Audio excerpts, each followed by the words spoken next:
मेरा यह मानना है कि अगर किसी देश के भविष्य को बदलना हो तो आप उसकी शिक्षा की नीतियों में बदलाव कर दीजिए, अपने आप ही उस देश का भविष्य बदल जाएगा। यानी उसके देश का विकास, उसका भविष्य अपने आप ही बदल जाएगा अगर आप उसकी शिक्षा की नीतियों में बदलाव कर दें।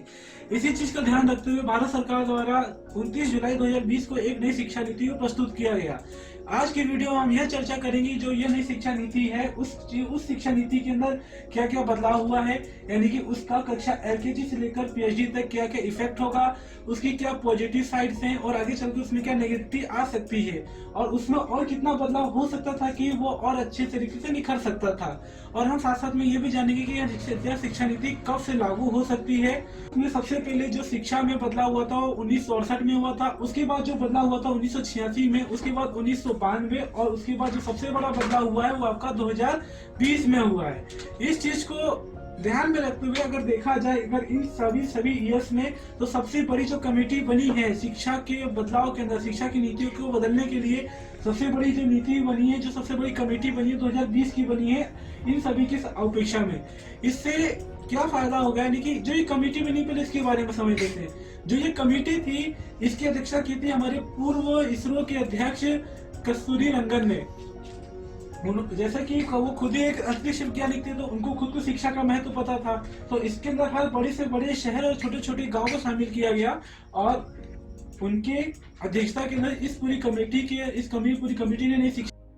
आइए हम समझते हैं जो ये 5 3+3+4 है, जो ये आपका 5+3+3+4 है, उसका जो स्टेज देखिए, जो भी आपका 10+2 को जो जिस रूप में तोड़ा गया है उन सभी स्टेप्स को एक नाम दिया गया है। तो हम थोड़ा उसके लिए भी समझ लेते हैं। देखिए, जो आपका शुरू का 5 साल का जो एरिया है, यानी कि जो बच्चा का जब 3 साल का होगा जब वो एडमिशन कराएगा, जो वो 3 साल का होगा और जब वो टोटल 5 यानी 8 साल तक जो पढ़ेगा, 3 से 8 साल तक जो पढ़ाई करेगा, यानी टोटल जो शुरू 5 साल का एरिया है उसको कहते हैं फाउंडेशन स्टेज। उसको नाम दिया गया फाउंडेशन स्टेज की भैया उसमें बस बच्चा खेलेगा, कूदेगा, घूमेगा फिरेगा, मस्त नाचेगा गाएगा, उसको ना एग्जाम का टेंशन ना किसी चीज का टेंशन, जाओ रहो खेलो कूदो अच्छा सा पढ़ो बस, यानी कि स्कूल के लिए उसका मन रमेगा। उसके बाद जो आएगा जो नेक्स्ट स्टेप है जो 3 साल का, जिसके अंदर बच्चा 9 से लेकर 11 साल तक पढ़ेगा, यानी कि उसका उसमें क्लास 3 से लेकर क्लास उसका 5 तक कंप्लीट होगा, 3 4 5 कंप्लीट होगा। उसको नाम दिया गया है प्रीपर्टी स्टेज। प्रीपर्टी स्टेज में क्या है, बच्चा प्रिपेयर होता है एग्जाम के लिए, जैसा कि मैंने आपको बता दिया है। उसके बाद जो नेक्स्ट स्टेप है उसको कहते हैं मिडिल स्टेज। उसके अंदर 6 से लेकर 8 तक पढ़ेगा, उसमें बच्चे को समझ में आ जाएगा कि उसका भविष्य किस लाइन में और किस एरिया में बनना है। उसके बाद का जो स्टेज 4 साल का है, जिसमें बच्चा 9 से लेकर 12 तक पढ़ेगा, वो है आपका लास्ट स्टेज। अब जो 9 से 12 तक का है उसमें मैंने आपको एक बात नहीं बताई जो सबसे यानी मस्ट इम्पोर्टेंट कि अब जो एग्जाम होने वाला है आपका ईयरली बेस नहीं होगा, आपका होगा सेमेस्टर वाइज। यानी कि अभी भी जब भी आपको एग्जाम देना होता है तो अर्धवार्षिक होता है, फिर वार्षिक होता है। तो अब इस चीज को खत्म करके क्या कर दिया गया कि भैया सेमेस्टर वाइज एग्जाम लिया जाएगा। सेमेस्टर वाइज कैसे समझिए, जो बच्चा एक साथ बोझा कपार पे डालता था, पीठ पे डालता था, लेके जाता था पूरा बोझा बैग का, यानी उसको पूरा सब्जेक्ट ये पूरा पढ़ना पड़ता था, फिर ये पढ़ना है, यानी दोनों मिला के फिर लास्ट में एकदम लंबा सारा एग्जाम देना पड़ता था, यानी माइंड जो प्रेशर था बच्चे का बहुत इंक्रीज हो जाता था। उससे क्या होता था कई बच्चे जो आत्महत्या तक की नौबत तक पहुंच जाते थे। उस चीज को देखते हुए गवर्नमेंट ने जो नई शिक्षा नीति आई है, जो नई कमेटी थी जिसने एनईपी न्यू एजुकेशन पॉलिसी को जिसने लाया है, उसने क्या किया है कि भैया सेमेस्टर वाइज एग्जाम को अपॉइंट किया है, यानी कि उसको लागू करने का निर्देश दिया है, जिसको गवर्नमेंट ने अप्रूव भी कर दिया है। इससे क्या प्रॉफिट होगा, जो बच्चे हैं उनका हर सेमेस्टर यानी हर 6 महीने में एग्जाम होगा, और जो आपकी लास्ट फाइनल मार्कशीट बनेगी वो दोनों सेमेस्टर के मार्क्स को इंक्लूड करके एवरेज मार्कशीट बनेगी। उससे बच्चे के माइंड में प्रेशर कम होगा, नंबर इंक्रीज होगा, नॉलेज बढ़ेगा, नॉलेज पे ज्यादा ध्यान जाएगा बच्चों को, न कि उसके रटने पे। क्योंकि जो ईयरली एग्जाम होता है बच्चे उसमें रटने पे ज्यादा ध्यान देते हैं, न कि उसका नॉलेज गेन करने में। इसमें क्या होगा, बच्चे को नॉलेज ज्यादा मिलेगा क्योंकि समय ज्यादा मिल गया हर एक चीज को प्रिपेयर करने के लिए। सेम कंडीशन आपका 9th 10th 11th 12th में लागू होगा। हाँ, एक चीज और गवर्नमेंट ने लागू किया जो बहुत ही अच्छा किया है। जैसे कि मान लीजिए किसी का 12 के अंदर भैया 50% आया, किसी का 12 में आया भैया 50%, और वो किसी का 12 में भैया 50%, और वो जो 50% आया है अब उसकी जगह विद्यापीठ में एडमिशन नहीं ले सकता, बीएचयू में एडमिशन नहीं ले सकता। हालांकि बीएचयू खुद का एक एंट्रेंस टेस्ट यानी कि ऑर्गेनाइज करती है। लेकिन अगर आप किसी अच्छी यूनिवर्सिटीज में या अच्छे कॉलेज में अगर आप पढ़ना चाहते हो तो वहाँ पे एक लेवल होता है, एक परसेंटेज लेवल होता है, कट ऑफ होता है, आपको उतना मार्क्स आपके पास होना चाहिए ताकि वहाँ पे एडमिशन हो सके।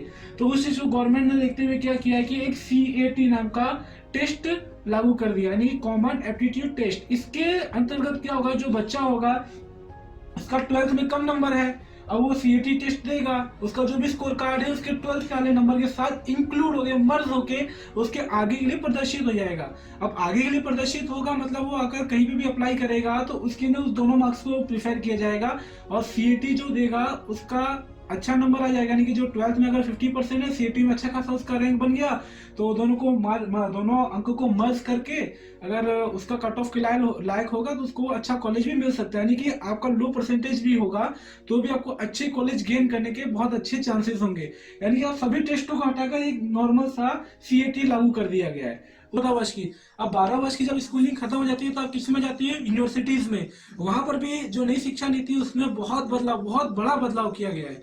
अब वहां पर क्या किया गया है कि भैया जो आपका 12 के बाद है यूनिवर्सिटीज का, जब भी आप यूनिवर्सिटीज में जाते थे अगर आपको BA BCom BSc BTech कुछ भी करना होता था, क्या करते थे भैया, अगर आपने 1 साल तक पढ़ाई किया, आपने दूसरी तीसरी साल अगर यानी कि 1 साल पढ़ाई किया, फीस जमा करा दिया, आपके पास पैसा नहीं हुआ, आपने उसको छोड़ दिया, तो क्या होगा, अगर दोबारा पढ़ोगे फिर से 1 साल से करोगे। अब उससे क्या होगा, आपका पैसा लॉस, समय लॉस, मम्मी पापा अलग से करी आएंगे, कॉलोनी वाले अलग से करी आएंगे, पैसा गवा के बैठा अलग घरे देखा। तो अब उस चीज को देखते हुए यानी एक तरह से मजबूरियां भी आ जाती है जिससे बच्चा छोड़ देता है। उस चीज को देखते हुए गवर्नमेंट ने क्या किया कि अगर भैया अगर आप ग्रेजुएशन करते हो 1 साल का, यानी आपने फर्स्ट ईयर में नाम लिखवाया, अगर वो कंप्लीट हुआ आपको मिलेगा क्या, सर्टिफिकेट। अगर उसके बाद अगर सेकेंड ईयर कंप्लीट किया आपको मिलेगा क्या, डिप्लोमा। थर्ड ईयर कंप्लीट करो, डिग्री ले जाओ। अगर आपने 4th ईयर कंप्लीट कर लिया तो रिसर्च की डिग्री ले जाओ। अब 3rd ईयर और 4th ईयर में दिक्कत, यानी अंतर क्या है, इससे आपका पोस्ट ग्रेजुएशन में अंतर पड़ेगा। यानी अगर आपने 3 साल का ग्रेजुएशन किया है तो आपका जो पोस्ट ग्रेजुएशन है वो 2 साल का रहेगा, और अगर आपने 4 साल का ग्रेजुएशन किया है तो आपका जो पोस्ट ग्रेजुएशन है वो 1 साल का रहेगा। यानी प्रॉफिट तो इधर भी है इधर भी। यानी कि इसको हम लोगों ने, यानी इसको जो नाम दिया गया है वो दिया गया multiple entry and multiple exit. यानी बच्चा अगर इसके बाद थोड़ा बहुत पैसा है, इस साल पढ़ लिया, नेक्स्ट उसके पास पैसे की दिक्कत आ गई या कुछ भी प्रॉब्लम हुआ, पारिवारिक दिक्कत, कोई सी भी दिक्कत, कोई छोड़ के भाग गया, उसके गम में वो रोता रह गया, पढ़ नहीं पाया नेक्स्ट ईयर, यानी कुछ भी दिक्कत हो तो वो अपना पढ़ाई अगर वहां पे छोड़ देता है तो उसको वहां पे उसको कुछ ना कुछ उसकी वैलिडिटी या उसका जो वैल्यूशन है उसको कुछ मिलेगा, जिससे बच्चे की जो पढ़ाई है उसका नुकसान नहीं होगा, जो उसका समय है वो बर्बाद नहीं होगा और वो आगे बढ़ सकता है उसके अंदर भी। तो ये चीजें बहुत अच्छी की गई हैं। फर्स्ट और जो पावरफुल और जो सबसे बेनिफिट वाला हिस्सा है वो है भैया GDP का 6% शिक्षा को मिलना। अब जैसा कि भैया MHRD को सीधे सीधे बदल कर अपना क्या रख दिया गया, मिनिस्ट्री ऑफ एजुकेशन बना लिया गया है। उससे क्या होगा कि भैया जो एजुकेशन है उसको 6% का प्रॉफिट मिलेगा, यानी 6% का हिस्सा मिलेगा GDP से, जिसे एजुकेशन को और आगे बढ़ाने में और जो देश की तरक्की को और अच्छे से करने में, देश को यानी तरक्की तो अच्छे से होगी, जब एजुकेशन अच्छा होगा तो तरक्की होगी। और जो नेक्स्ट इसका बेनिफिट है वो है इसका रिजल्ट का। देखिए भैया इसमें जो रिजल्ट बनेगा बच्चों का वो बहुत अच्छे तरीके से बनेगा, यानी कि मार्क्स का जो ईयरली जो मार्क्स है, यानी सेमेस्टर वाइज जो मार्क्स है वो तो इंक्लूड होंगे। उसके साथ बेस्ट क्या रहेगा कि इसमें बच्चा अपने आप को सेल्फ नंबर देगा, यानी कि मैं कितना रिजर्व करता हूँ, मैं कितना डिजर्व करता हूँ नंबर, मैं खुद को नंबर दूंगा। 100 में से मुझे कितना नंबर मिलना चाहिए, मैं किस लायक हूँ, बच्चा खुद को भी नंबर देगा। उसके बाद उसके फ्रेंड से उसके लिए नंबर मांगा जाएगा, यानी उसका फ्रेंड उसको नंबर देगा और जो उसके टीचर है वो उसको नंबर देंगे। फिर लास्ट में एक मार्कशीट बनेगी जिसमें इन तीनों चीज को इंक्लूड किया जाएगा। यानी जो डिसिप्लिन नाम का जो आपका सब्जेक्ट है तो एक तरह से उसी तरह से इसको भी समझ लीजिए। इसका जो नेक्स्ट बेनिफिट है वो है कि स्कूल की फीस। अभी देखते हो भैया एक ही स्कूल में चले जा, वहां रही 12,000 रुपया महीना, एक स्कूल है भैया 250 रुपया महीना। अब 250 12,000 में इतना अंतर मिलता नहीं है, बस फैसिलिटीज का अंतर रहता है और थोड़ा बहुत मान लो कि टीचर लोग के पढ़ाने का तरीका। हालांकि 250 वाला स्कूल भी उतना ही अच्छा है जितना अच्छा आपका 12,000 वाला है। तो यहाँ पे जो स्कूल की मनमानी है, जो फीस की मनमानी है, उस चीज को भी खत्म कर दिया गया है। और एक यानी कि फीस का जो डिपार्टमेंट जो लाया गया है वो पूरे क्लास यानी पूरे स्कूल का जो फीस है उसको डिसाइड करेगी, भैया इससे ज्यादा तुम फीस नहीं ले सकते हो। एज ए MRP समझ लो, मैक्सिमम रिटेल प्राइस, जैसे कि MRP से ज्यादा कोई दुकानदार सामान का कीमत नहीं रख सकता, उसी तरह ये जो स्कूल का जो फीस डिसाइड किया जाएगा उससे ज्यादा कोई स्कूल वाला फीस नहीं रख सकता, उसके लिए आप केस कर सकते हैं इसके ऊपर। ये बहुत अच्छी बात होगी, जो गरीब परिवार है, जो गरीब भाई बहन है, उनके बच्चे, उनकी जो उनके बेटे हैं बेटियां हैं, उनको पढ़ने में बहुत ही ज्यादा हेल्प करेगा। जो इसका जो नेक्स्ट बेनिफिट है वो है भैया, जो NEP है आपकी शिक्षा को मैनेज करने के लिए, शिक्षा की व्यवस्था को मैनेज करने के लिए 6 यानी 4-5 डिपार्टमेंट्स बनाए हैं। उन डिपार्टमेंट्स को समझ लो कि भैया कैसे है। एक डिपार्टमेंट होगा जो आपकी रेगुलरिटी को शो करेगा, जो आपके रेगुलरिटी उसको पूरा मेंटेन करेगा।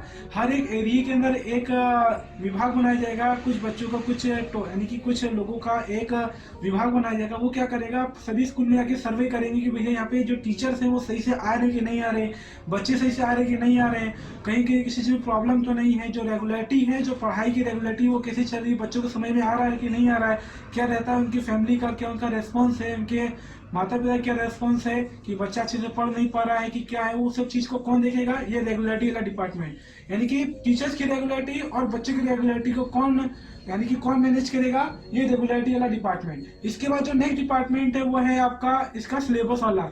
यानी सिलेबस देखते हो सभी स्कूल वाले आजकल प्राइवेट वाले क्या करते हैं, अपने हिसाब से सिलेबस सेलेक्ट कर देते हैं और फिर किताब बेचने का एक बोझ डाल देते हैं परिवार वालों के ऊपर।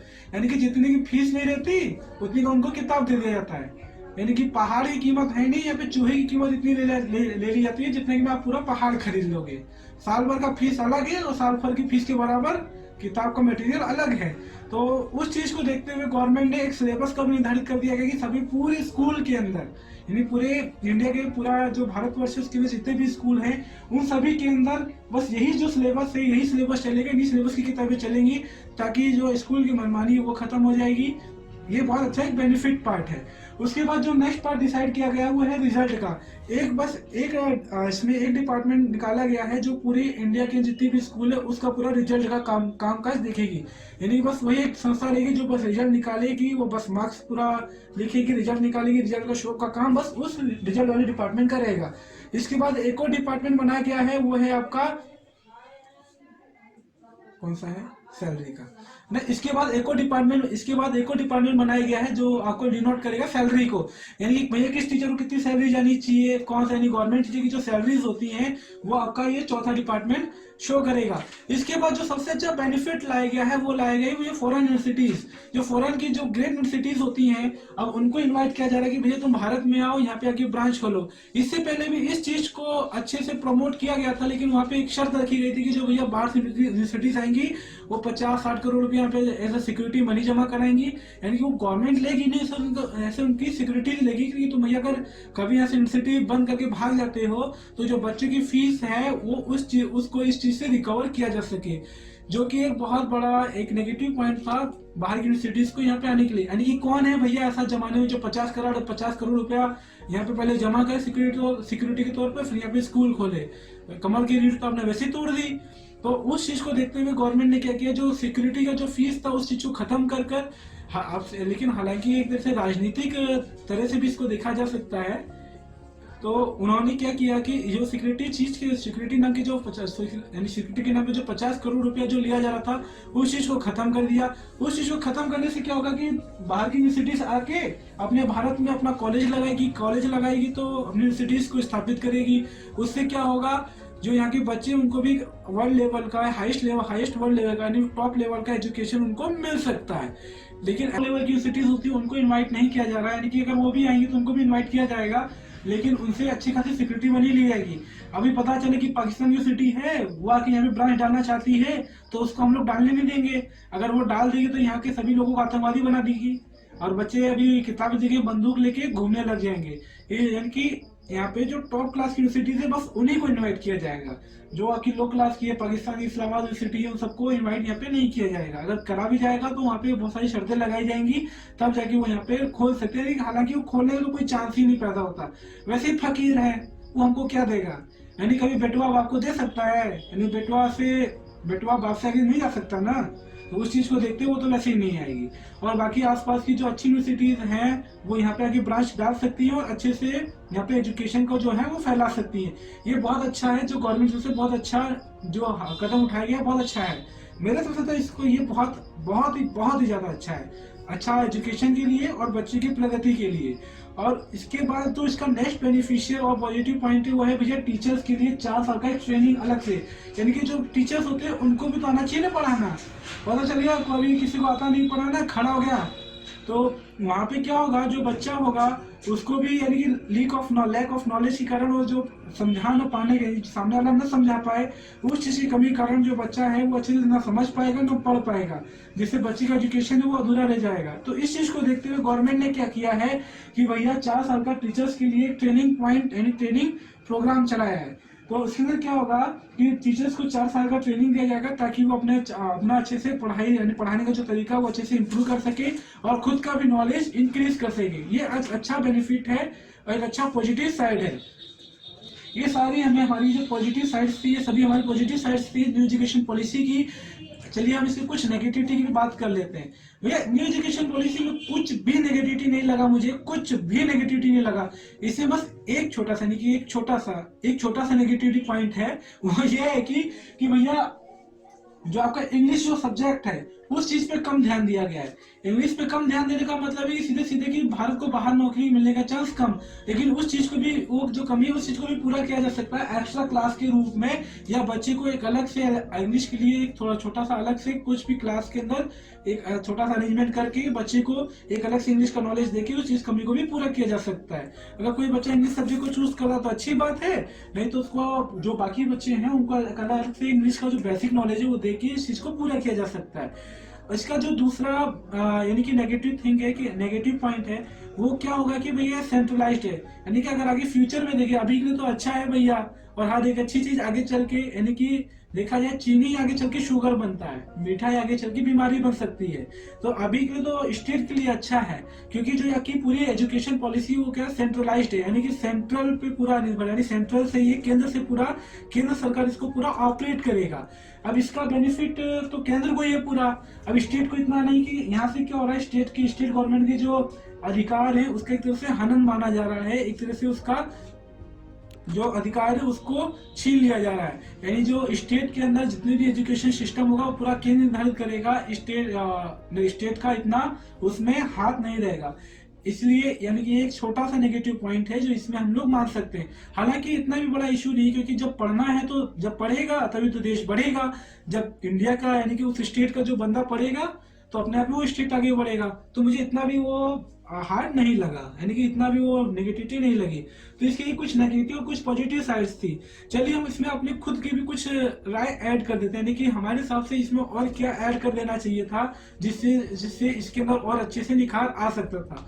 मेरे हिसाब से इसके अंदर एक टीचर्स का एक पोर्टल बना देना चाहिए था। इस न्यू एजुकेशन पॉलिसी के अंदर एक टीचर का पोर्टल बना देना चाहिए था, ताकि उसके अंदर एक बार अगर उस टीचर का रजिस्ट्रेशन हो जाए उस स्कूल के नाम से, तो दोबारा किसी और स्कूल के अंदर वो उस चीज को यानी दोबारा और किसी स्कूल के अंदर वो पढ़ा नहीं सकता है, अप्लाई नहीं कर सकता है। उससे जो कस्तूरबा गांधी जैसे जो केस थे वो एकदम ही नेग्लिजिबल एकदम जीरो हो जाएंगे, ताकि हमारे देश में अधिक से अधिक लोगों को रोजगार मिल पाएगा और अच्छे से अच्छे टीचर्स और अच्छे से अच्छा एजुकेशन मिल पाएगा बच्चों को। ये एक चीज ऐड कर सकते थे। और दूसरा चीज क्या ऐड कर सकते थे, प्रोफाइल बना देना चाहिए था, एक प्रोफाइल बनवा सकते हैं ताकि बच्चा जहाँ पे भी अप्लाई करे उस प्रोफाइल को शो करके उसका पूरा एक लिंक बना देना चाहिए, एक डिजिटल अकाउंट बना देना चाहिए, ताकि बच्चे का हर एक चीज उसके अंदर वो रहे और कभी भी अगर हार्ड कॉपी उसका खो जाए तो सॉफ्ट कॉपी से ले सकता है। हालांकि इस चीज को भी किया गया है, यानी कि स्कोर बैंक के हिसाब से, स्कोर बैंक के नाम का जो है एक चीज है पहले जो एनईपी में चलाया गया है उस चीज में किया गया है। लेकिन जो मैं जिस चीज की मैं बात कर रहा हूँ उस चीज में क्या होगा कि वो स्कोर बैंक से थोड़ा अपग्रेडेबल है, यानी कि उसके अंदर बच्चे का हर एक चीज यानी कि वो स्कोर तो है ही, उसके साथ जो उसका पूरा डॉक्यूमेंट है वो भी ऑटोमेटिकली स्कैन करके उसके अंदर आ जाए, ताकि उसका अगर कभी फ्यूचर में कोई हार्ड कॉपी गुम हो जाए तो उसको इतना दिक्कत ना हो। ये कुछ चीजें गवर्नमेंट और ऐड कर दे तो इसमें और निखार आ सकती है और हालांकि जैसा कि लगता है आगे सब चीजें ऐड ऑटोमेटिकली हो जाएंगी। यानी कि इस वीडियो में हमने ये जाना कि भैया न्यू एजुकेशन पॉलिसी क्या है, इसके पॉजिटिव और नेगेटिव साइड्स क्या हैं, और इसके अंदर क्या क्या बदलाव संभव है, इसकी यानी कि जो ये है ये सरकार द्वारा कब पेश की गई, किस दिन को पेश की गई थी, और ये इफेक्टिवली कब से आएगा। हाँ, इस चीज को नहीं बताएगा कि ये इफेक्टिवली कब से आएगा। जो आपका न्यू एजुकेशन पॉलिसी एनईपी ये इफेक्टिवली मेरे हिसाब से लगभग 2021-2022 तक आ जाएगा, यानी कि 2021 के एंड तक या 2022 के एंड तक इसको लागू कर दिया जाएगा। जैसे कि कोरोना काल है, सरकार का भी बजट बहुत धीमा है, यानी सरकार की भी हालत बहुत खस्ती है। उस चीज को देखते हुए एक अच्छा खासा बजट लगता है इस पूरे एजुकेशन को चेंज करने के लिए। यानी सीधे से एग्जांपल है, जब प्रयागराज का नाम यानी इलाहाबाद का नाम चेंज करके प्रयागराज करने में इतना खर्च लग गया, ये तो पूरे देश के अंदर एजुकेशन का पूरा यानी काया पलट करना पड़ेगा, इसमें कितना खर्च लगेगा। इस चीज को देखते हुए इस चीज को यानी कि पूरे एजुकेशन पॉलिसी को लागू करने में थोड़ा समय लग सकता है। एजुकेशन पॉलिसी में कोडिंग को बहुत वरीयता दी जा रही है, कक्षा 6 से ही कोडिंग को शामिल कर दिया जा रहा है। तो हमारी तरफ से भी बच्चों के लिए एक पहल है, हम लोगों ने भी एक कोडिंग इंस्टीट्यूट जो है इस्टेब्लिश किया है। इसके अंदर बच्चों क्या क्या सिखाया जाएगा, वेब एंड एप्लीकेशन डिजाइन सिखाया जाएगा, और ये लगभग फ्री है। तो जिनको भी करना हो दिए गए इन नंबर्स पे कांटेक्ट कर सकता है, ताकि उसका एडमिशन हो सके, उसका एग्जाम होगा उसके थ्रू उसका एडमिशन हो जाएगा। ताकि इस वीडियो में इतना ही। अगर आपको इस वीडियो में किसी भी चीज से रिलेटेड अगर कोई भी डाउट हो, आप उसको कमेंट बॉक्स में डाल दीजिए, हम अपने आप उसको देख के उसका रिप्लाई दे देंगे, उसके ऊपर एक वीडियो बना के पर्सनली कॉन्टेक्ट करके आपको बता देंगे। Thanks for watching.